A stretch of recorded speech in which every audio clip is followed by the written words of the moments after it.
Greetings, friends. Jason here for AxodysFC. It is Thursday evening, and I didn't expect to necessarily be doing a video this morning, but then the Daniel Levy resignation announcement came out, and I mean, I had to take a minute at least today and react to that and speculate on what that means. It's interesting too because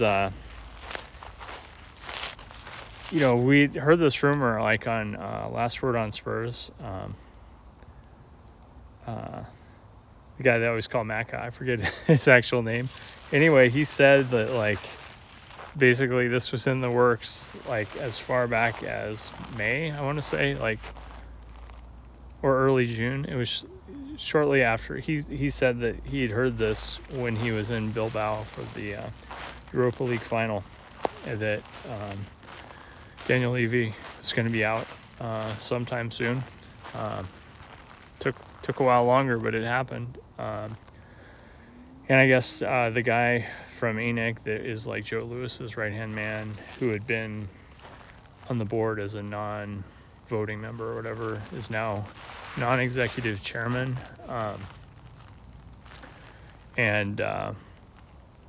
Essentially V9 Vin Contestion is, still CEO and in charge of operations and everything.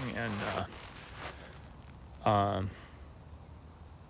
so we'll see what happens from this point. But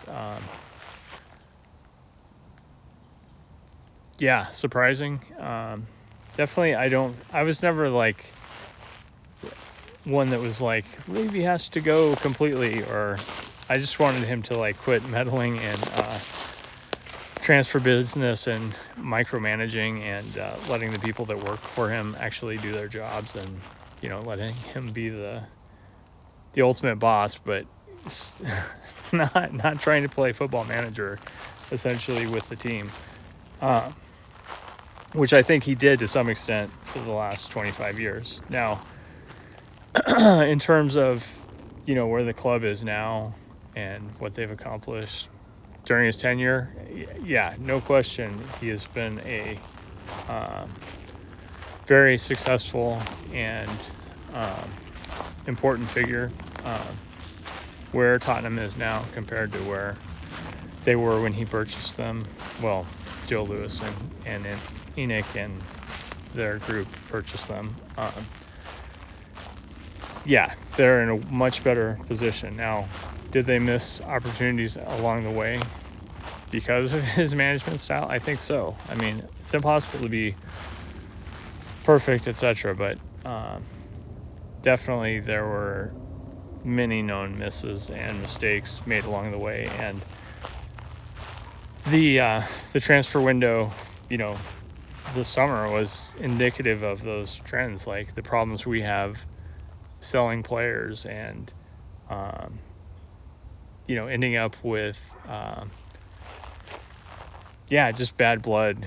Hard to work with other teams because he was always trying to like win the negotiations rather than a normal situation where both parties come away slightly unhappy or whatever, but ultimately get what they want. Generally that's how negotiations should go. But anyway, so it's super weird though. I wonder, what this means now in terms of future sales. Is a nation state like Qatar or, a similar country or organization that's interested in sports washing, Alistair Gold, I think, said that there's no immediate pending sale, and it could be that ENIC is more, now that the Joe Lewis's kids are involved, basically, and are putting money into things. It could be that they're trying to build on the success that we were at post Europa League, put some more money in, continue to grow the club more, and then, hopefully have continued success and increase the value of Spurs even further, and then, sell them, that kind of thing. But yeah, just a lot of questions and a lot of unknowns. So the one thing, having Daniel Levy still in charge, you kind of knew how things worked generally, and you didn't always like them. Maybe often you didn't like them, but it was reassuring to have had the same guy for 25 years essentially. And no, he's a pretty steady, responsible, thoughtful, about maybe overly thoughtful, and so despite all his flaws, particularly in the transfer side of things, and not being able to hire coaches that could stick around for more than 2 years other than Poch, anyway, so surprising news. Definitely, the one thing I would say too is, there was some speculation, switching gears a little bit, on whether, now that Paratici was back in the club, whether they were going to, Langa was going to be out now or whatever, but clearly he's still on board, because he just had a video with, Spurs media, and talked about the transfer window.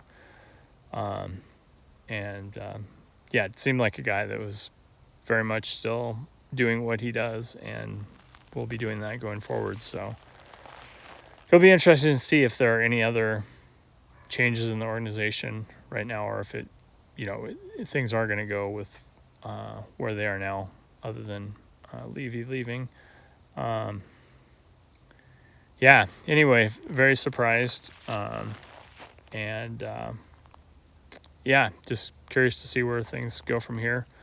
I didn't check the international stuff. I thought I saw a reference to Mickey and Xavi both starting for Netherlands, but I have not paid attention at all to what's been going on international break. I did see a video actually with Jed Spence, exchanging greetings with Harry Kane, and and it started out normal, and then it kind of ended up awkwardly or whatever. Anyway, I hope Jed gets a chance to play actually, and show what he can do. But anyway, I'll be maybe tuning in with some updates on what happens with international games. But for now, Daniel Levy's out, and lots of unknowns. So as always, thanks for tuning in, and come on, you Spurs.